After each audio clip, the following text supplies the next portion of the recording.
Hi everyone, today we are going to start Chapter 6, and how Chapter 6 is related to Chapter 5 is that in Chapter 4 and in Chapter 5, we learned about polynomial functions. That's functions that are raised to even powers as well as odd powers, and we explored the end behavior of those functions. In Chapter 6, we are now going to do the inverse, which means that instead of working with squares or cubes, we're now going to be working with square roots, cube roots, fourth roots, and fifth roots. So everything is just an extension of what we've already learned. Before we get started with this lesson about evaluating nth roots and using rational exponents, what I would like you to please do is this quick warm-up of factoring 27x cubed plus 125. When you have an answer, please go ahead and restart the video and we'll see how well you did.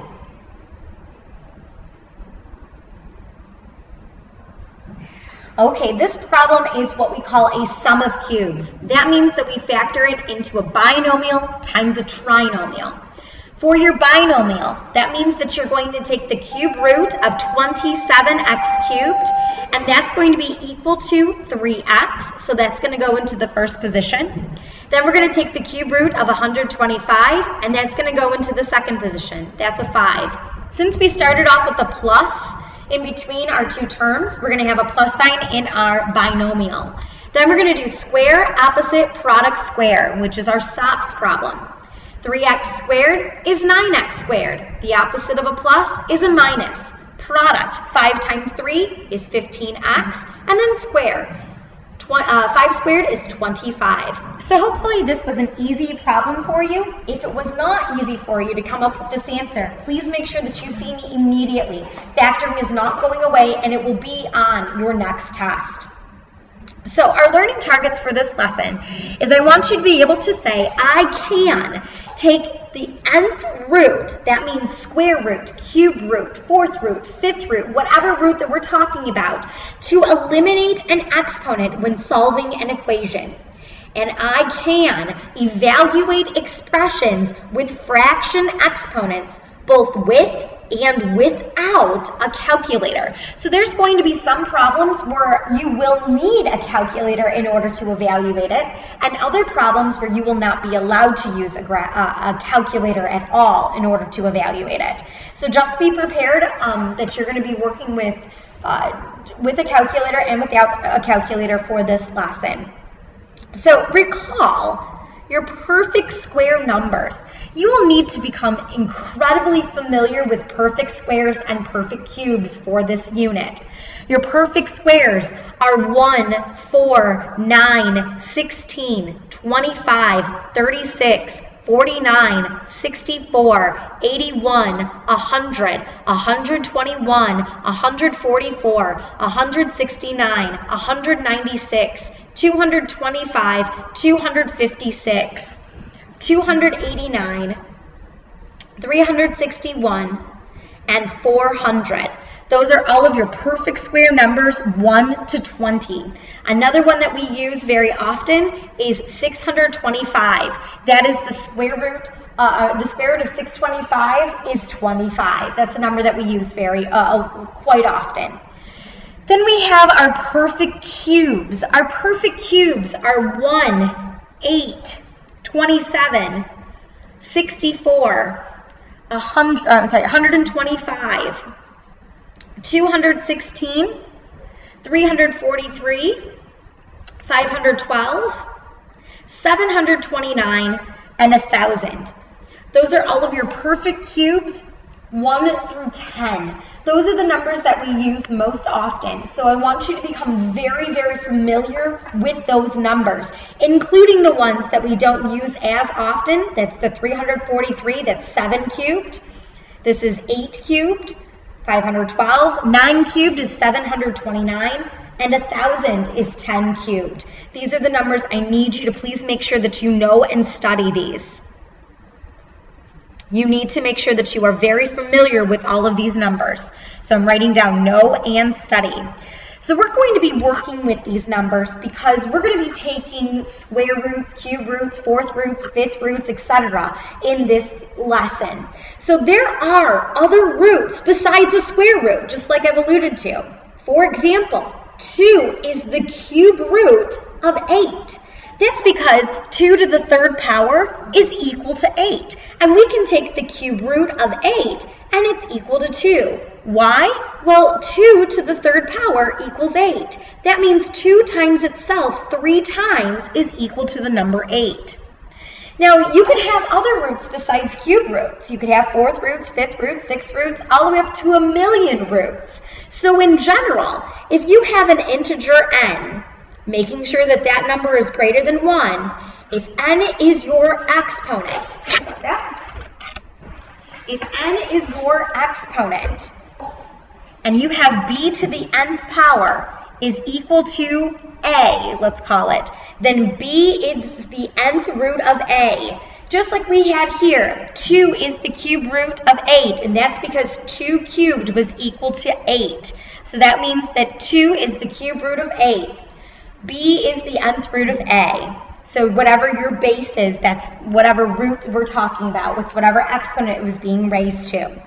And we can write these nth roots as, so the nth root of a can be written as the nth root of a number a. So that's called the nth root of a. And that's where n is the index of the radical. Now, whenever you're working with square roots, you'll see something like the square root of a, the cube root of a, the 4th root of a, the 5th root of a, the 6th root of a, etc., etc., etc. That's the type of things that you are going to see in this class, in this unit. Notice that square root doesn't have a number next to it, and that's because the 2 is invisible. We do not write down the 2, so it's invisible. The 2 is invisible for square roots. But cube roots, 4th roots, 5th roots, and 6th roots, you can actually see the number. So now let's go ahead and talk about the difference between taking an even root versus an odd root. So just like we talked about in the beginning of chapter 5, the difference in the end behaviors of even functions versus odd functions, even roots and odd roots have their own characteristics as well. So the first one is that if you're taking the nth root that is an even root, that means that you have like a square root, a 4th root, a 6th root, etc. And you are taking the nth root of a number less than 0. That means that we're talking about taking the root of a negative number. You'll end up with no real solution. So this a is less than 0 means that you're going to take the root of a negative number. So that means that we have a negative number under the root. If you have a negative number under the root, meaning like the square root of -4, that's equal to an imaginary number. Or if you take the 4th root of -16, that's also going to be equivalent to an imaginary number. And we're not going to be working with imaginary numbers in this section. So in this case, we're going to say you cannot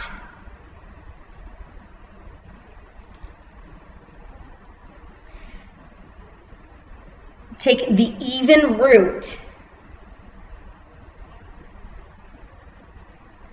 of a negative number and have it be real, because it's not real.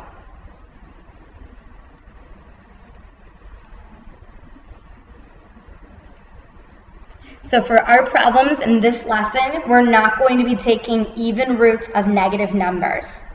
However, if you have an a value that is negative, so if you have a negative number under the root and you're taking an odd root, that means cube root, 5th root, 7th root, you do end up with an answer. So what I mean by that is if you are taking the cube root of -8, that's equal to -2. Why? Well, -2 times itself 3 times is equal to -8. -2 times -2 is 4, and 4 times -2 is -8. You can take the, so because of that, I'm going to write down, you can take the odd root of a negative number. So I'm going to write that down. You can take the odd root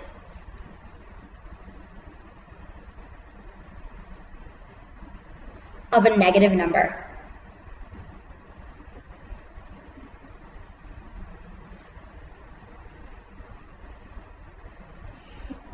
So that is something you can do. In general, you can take the odd root of any number because we can take the odd roots of positive numbers, 0, and negative numbers. That's one of the cool things about odd roots. Even roots, you're a little bit more limited. So now let's go ahead and say, what if the number under the root is 0? So that means that you're taking the square root of 0. That's going to be 0. Or if you're taking the fourth root of 0, that's going to be 0. Or if you're taking the sixth root of 0, that's 0. So if you take the any even root of 0, the answer is automatically 0. Same thing with over here. If you're taking the cube root of 0, it's 0. Or if you take the fifth root of 0, the answer is 0. Or the seventh root of 0, the answer is 0. So if you take any root of 0, the answer is 0. And that's because 0 times itself 4 times equals 0, etc. And finally, we have ourselves positive numbers. If a is greater than 0, then that means that it's a positive number under the root. And if you have a positive number under the root, you'll end up with 2 solutions whenever you're solving an equation. So if we're looking at like the square root of 4, the answer is going to be a positive 2 or negative 2. Only use plus or minus when solving an equation. So when solving an equation, use plus or minus.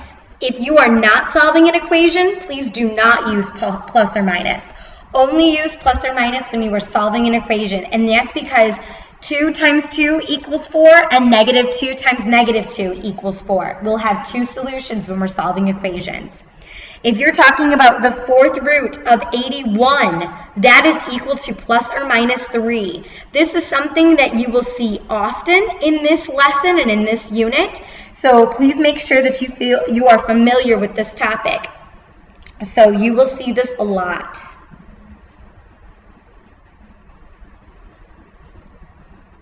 Please make sure that you feel comfortable with the fourth root of 81 being plus or minus 3. Once again, only use that plus or minus whenever you're solving an equation. So that's something that's very important. If a is greater than 0, once again, that means that you have a positive number under the root. You will not have a plus or minus. Only one solution will exist.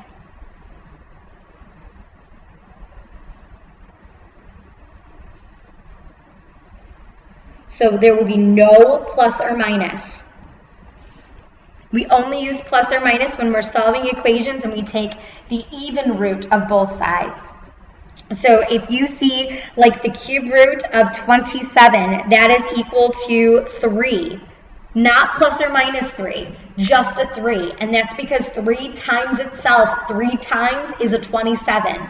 Negative 3 times itself 3 times equals negative 27. A completely different problem, a completely different number.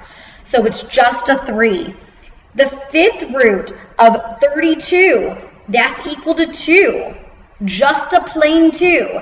This is another one of those numbers that you will see a lot. The fifth root of 32 is equal to 2, or 2 to the fifth power is 32. Once again, you will see this a lot.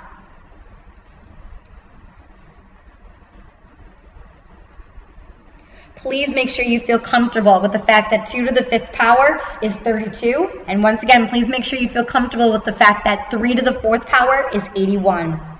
Now what we're going to do in example number 1 is we're going to solve equations.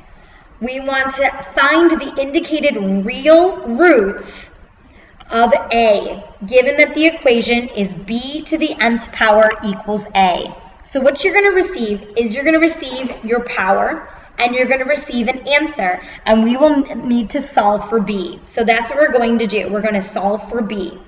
We're going to set up an equation and solve for b. So in letter A, I'm going to write down that b to the 5th power, because n is your exponent, is equal to negative 32. Our job is to get rid of the 5th power. So just like when we were solving quadratic equations by taking the square root of both sides, the way to eliminate a 5th power is to take the 5th root of both sides. So we're going to take the 5th root of both sides. The 5th power and the 5th root cancel out, leaving us with b equals. Now we have to acknowledge the fact that this is an odd root. And because you're taking the odd root of a negative number, then that means that you'll end up with a negative answer. So that's what you're going to see. You're going to take the odd root of a negative number, you're going to have a negative answer. And look at that, the 5th root of negative 32. We're already seeing it. That's going to be negative 2. And that's because negative 2 times itself 5 times is equal to negative 32. b equals negative 2 is your answer. In this case, I'm going to write b to the 6th power is equal to 1. So I'm going to take the 6th root of both sides. The 6 and the 6th root cancels out, leaving us with b. Now, before I write my answer, this is an even root, and I just took the even root of both sides, so I'm going to have a plus or minus as a part of my answer. And my answer in this case is going to be plus or minus 1. Next, we have for letter C. I'm going to write b to the 4th power is equal to 81. I'm going to take the 4th root of both sides, and I end up with my 4th root and the 4th power canceling out, leaving me with b equals. This is an even root, and then whenever you have an even root, you're going to have a plus or minus as a part of your answer.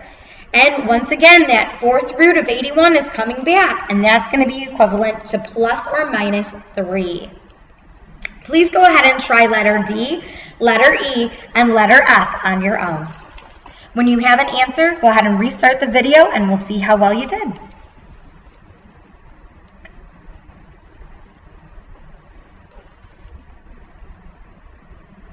All right, so in this problem, we want to go b to the 3rd power is equal to negative 64. This is an odd root, so we're just going to end up with a negative answer, because we're going to take the odd root of both sides, and because 64 is negative, we're going to end up with an a negative answer. It will not be a plus or minus. Our answer in this case is b is equal to negative 4. For letter E, this one's a little bit trickier. I'm going to give you a trick and a tip for these types of problems. We have b to the 6th power is equal to 729. I'm going to take the 6th root of both sides. Well, 729 is one of those tougher numbers. It's a number that we're not as familiar with, but we did write it down at the very beginning of this lesson. 729 is 9 cubed. So what I'm going to do is I'm going to write this down as b is equal to plus or minus. So this is a plus or minus because we are dealing with an even root. So we're going to have a plus or minus as a part of our answer. So I'm going to write plus or minus the 6th root of 9 to the 3rd power. Okay, I know that 9 is really 3 squared. So I'm going to rewrite this as b is equal to plus or minus the 6th root of 3 to the 2nd power to the 3rd power. So all I did is I replaced the number 9 with 3 squared. Now I'm going to use my properties of exponents, which says that I can multiply 3 times 2 and end up with 6. So this is b is equal to plus or minus the 6th root of 3 to the 6th power. We know that a 6th root eliminates a 6 to the 6th power, and we end up with b is equal to plus or minus 3. That is probably the toughest problem that I'm going to give you. And what I did here is I worked with what I knew. I knew that 729 is 9 cubed, and I know that I can rewrite 9 using prime numbers, which is a 3 squared. And then I worked with my properties of exponents. You're going to be working with a lot of information that you've worked with in the past for these types of problems and in this unit. And finally, we have b to the third power is equal to 512. This is an odd root, and my answer is going to be positive. And that's because we're taking the odd root of a positive number, so that it will not be plus or minus. Taking the cube root of both sides, we find that b is equal to the cube root of 512. If you go back to your original list, that is 8 cubed. So our answer is simply b equals 8. All right, so now what we're going to do is learn how to work with our calculator. So there's going to be problems where you will be allowed to use your calculator, but the problem is that our calculators don't necessarily have a button that says cube root or fourth root or fifth root. Because our calculators don't have that, we can transform our square roots and cube roots to fraction exponents. Those are called rational exponents. So rational exponents are what I call your fraction exponents. And I think I talked about this at the beginning of chapter 5, whenever you are taking the raising something to the 1/2 power, that's a square root. So in this case, we're talking about a to the 1/2 power. Because a to the 1/2 power is a number whose square is a, you can write a to the 1/2 power is equal to the square root of a. So whenever you're dealing with 1/2, anything to the 1/2 power is equivalent to the square root of a. The same is true for a to the 1/3 power. A to the 1/3 power, that's equal to the cube root of a. And a to the 1/4 power, that's equal to the fourth root of a. So that's where your denominator is your root, and your numerator is your exponent on the outside. So it is your root is your denominator, and the number on top, your numerator, is the degree that you're raising all of your expression by. So in general, if you see a to the 1/n power, that's equivalent to the nth root of a. And that is true for any integer n greater than 1. So that will always be true. But a rational exponent does not have to be in the form of 1/n. Other rational numbers, such as 3/2 or 4/5, can also be used as exponents. And the way that we would write that is we would write that as the root would be the denominator, and the numerator would be your exponent. So for this case, we would call that the square root of a to the 3rd power. And over here, we would say that this is the 5th root of a to the 4th power. Or if we're talking about a to the 3/11, we can say that the root is 11, so this is the 11th root of a to the 3rd power. Or if we're talking about a to the 4/7, this is equivalent to the 7th root of a to the 4th power. So that's how we write it. So long story short, it's going to be, if you see a to the 1/nth power, the bottom number, that's your root, and the top number, that's your exponent. So, and then that is also true if you have a to the n/nth power. Once again, m is going to be your root, and n is going to be your exponent. So I have that over here. We have a to the m/nth power.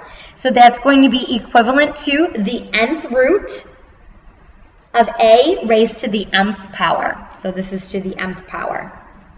I know it's kind of tough to see, so if you want to scribble it out and write to the mth power, that's fine. Over here, if you have a negative exponent, negative exponents does not mean that you're going to end up with a negative number. It just means that you need to bring it down. So this whole number will come down, 1/a to the m/nth power. So that means our root is going to be the nth root of a raised to the mth power. That's, of course, assuming that a is not equal to 0. So what we're going to do is we're going to use the calculator to evaluate each of these expressions. We're going to round our answers to the 100th place where necessary. So literally in my calculator, I'm going to take 22, and I'm going to use my caret button that's located above the division symbol. I'm going to raise my caret and it's going to be raised to, please use parentheses, raised to the 1/4 power. You must use parentheses because your calculator is dumb and it's going to raise it to the first power and then divide your answer by 4. So you need to tell your calculator what your exponent actually is. We press enter and we end up with 2.17. So I'm going to put parentheses around that 1/4 just to emphasize we're using 1/4. And this is approximately 2.17. For letter B, I'm going to put in 35 raised to parentheses 5 to the 5/6 power, and I'm going to press enter. And I end up with 19.35. So this is approximately 19.35. For letter C, your calculator doesn't necessarily have a root in it, so what I would do is I would change this expression so that it's written in where you have a fraction exponent. So in this case, this is 11 as our base. My numerator is going to be -2, and my root, or my denominator, is 5. So this is 11 raised to the 2/5 power, -2/5 power. So I'm going to put 11 raised to the -2/5 power. And I end up with approximately 0.38. And finally, this is already written with a fraction exponent. I'm going to put it into my calculator. -18. Oh, I'm going to make sure I put it in parentheses since it's written in parentheses. -18 raised to the parentheses 2/3 power. You have to use parentheses if your base is negative. Just putting that out there. Your calculator will give you a wrong answer if you don't. And this is approximately 3.87. I cannot stress enough the power of parentheses. It tells your calculator what you are wanting to do. Problems like these will definitely be on your test, just putting that out there. So please make sure you feel comfortable with working with your calculator. Now for example 3, we're not going to work with a calculator. So what I'm going to recommend that you do is you work with prime numbers, just like we did on example letter E on the last page. We're going to be working with prime numbers. So for letter A, we have 125 raised to the 2/3 power. What I would recommend that you do is work with that number 125. We know that 125 is 5 cubed. So I'm going to replace 125 with 5 cubed and raise that number to the 2/3 power. What's going to happen is we're going to work with our properties of exponents to simplify our answer. You don't need to change this to roots because roots won't really help you, even though that's something that we feel very comfortable with. Watch what happens here. 3 times 2 is 6. 6 divided by 3 is 2. This is 5 squared, which is 25. That is it. That is all that you do. So what I did here is I worked with my exponents. This is 3 times 2/3. You can change that to 3/1 if you'd like. I multiplied straight across and ended up with 6/3, which is 2. And that's what happened with my exponent. So if you need to show this work, that's not a problem. The goal is to be able to come up with the right answer without a calculator. And I mean without a calculator at all. Let's go ahead and look at letter B. The first thing that we notice is that this has a negative exponent, so we need to bring it down. So now this is 1/8 to the 4/3 power. Let's look at the number 8. 8 we know is 2 to the 3rd power, writing it as a prime number. So I'm going to rewrite this as 1/2 to the 3rd power. That is 8. And I'm going to raise that to the 4/3 power. Now on the side, if you need to, you can go 3/1 times 4/3. This is 12/3, which is 4. Or you can simply cancel out the 3's and you end up with your answer of 4. So this is 1/2 to the 4th power. And 1/2 to the 4th power, that's 1/16. So what I'm doing here is I'm taking my base and rewriting it using prime numbers. 8 is really 2 to the 3rd, and then I'm using my properties of exponents to multiply. So that's going to be 3 times 4, which is 12. 12 divided by 3, which is 4. 2 to the 4th is 16, and that's all your answer is. We are not solving equations, so you would not have a plus or minus as a part of your answer. We're simply rewriting these problems and simplifying without a calculator. Let's go ahead and look at letter C. Once again, we have ourselves a negative exponent, so I'm going to bring it down. That's 1 over 64 to the 1/6 power. 64, you have a couple choices. I would recommend that you work with prime numbers, so you can work with 8 squared. You can work with 8 squared. You can work with 4 to the 3rd power, but I would strongly recommend that you work with prime numbers. Technically, 64 is 2 to the 6th power. So that's something that that you'll just need to know and feel comfortable with. Technically, 64 is 2 to the 6th power, and we're going to raise that to the 1/6 power. So I have 1 over 6, the 6's will cancel out, and that's going to be 1 over 2. For letter D, our base is 9, and I can rewrite that as 3 squared, and then 3 squared raised to the 3/2 power. The 2's will cancel out, or you can say 2 times 3 is 6. 6 divided by 2 is 3, so this is 3 to the 3rd power, which is 27. Please go ahead and try letter E, letter F, and letter G on your own. When you have an answer, please go ahead and restart the video, and we'll see how well you did.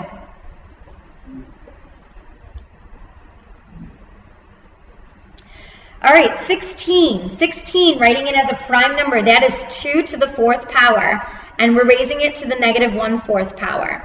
But before I even do that, I should have brought it down because it has a negative exponent. So I guess I'll rewrite this as 1 over 2 to the 4th power raised to the positive 1/4 power. 4 times 1 is 4. 4 over 4 is 1. The answer is 1/2. Next, we have 36. 36 is equivalent to 6 squared. So even though that's not a prime number, I think that 6 squared is pretty reasonable to work with, because that's something that we all know. So 6 squared raised to the 3/2 power. 2 times 3 is 6. 6 divided by 2 is 3, so this is 6 cubed, and 6 cubed is 216.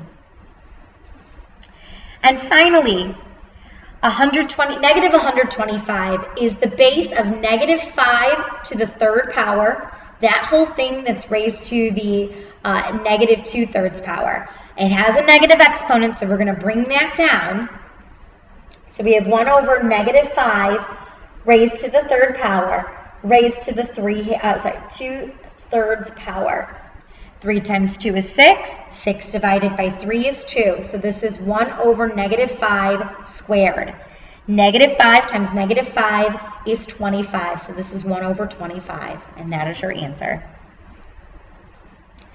All right, we have a couple more examples, and then we are finished for this lesson. The first thing that we're going to do is we're going to talk about how to solve equations using nth roots. So we are solving equations, so be prepared to use that plus or minus when necessary.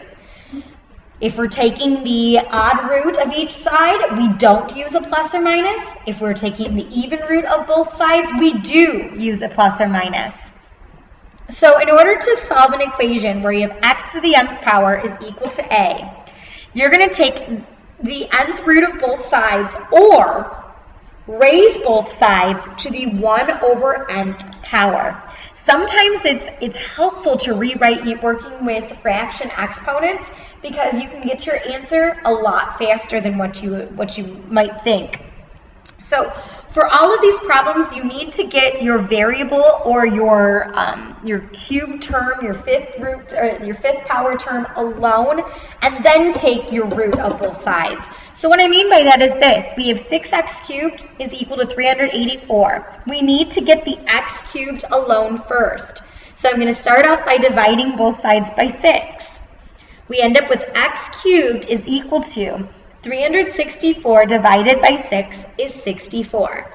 Now, instead of taking the cube root of both sides, which you can absolutely do that, the skill I'm talking about here is raising both sides to the 1/3 power. what happens is that it's like taking the cube root. Those two will cancel out because it's going to equal a 1. And since it's an odd root, we're just going to have a positive answer. So 64 is really 4 to the 3rd power raised to the 1/3 power. So the 3 times 1 is 3. 3 over 3 is 1. So our answer is x equals 4. You do not need a plus or minus since we took an odd root. So we're taking an odd root, and our answer is going to be positive. For letter B, our term that is to the 5th power is alone. If it wasn't alone, we'd have to divide or add or subtract to get it alone. But since it's alone, what we're going to do is we're going to put parentheses around both sides and raise it to the 1/5 power. So now the 5th root and the 5 cancel out, leaving us with x minus 8 equals. Now 100 is like 10 squared. So we can write that as 10 squared raised to the 1/5 power. Multiply our exponents, we end up with x minus 8 is equal to 10 to the 2/5 power. That is not anything that we can break down or work with. So now, because the directions say round to the hundredths, this is where we get to work with our calculator. Excuse me. So I'm going to put into my calculator 2 raised to the parentheses 2/5 power, and that's equal to 2.51. So I have x minus 8 is equal to 2.51. I'm going to add 8 to both sides, and I end up with x is equal to 10.51. Our answer is simply one answer because it's an odd root, and we're taking the odd root of a positive number, so our answer is simply going to be positive. And that reads 10.51. And finally, we need to get the variable with the exponent alone. So I'm going to start off this problem by adding 9 to both sides. We end up with x to the 4th power is equal to 40. This is going to be a plus or minus answer because this is an even root. So we're going to have plus or minus as a part of our answer. So what I'm going to do is I'm going to raise both sides to the 1/4 power. 40 is nothing special. It's not a perfect square. It's not a perfect cube. It's not a perfect anything. So I'm simply going to write x is equal to plus or minus, and I'm going to put 40 to the 1/4 power into my calculator.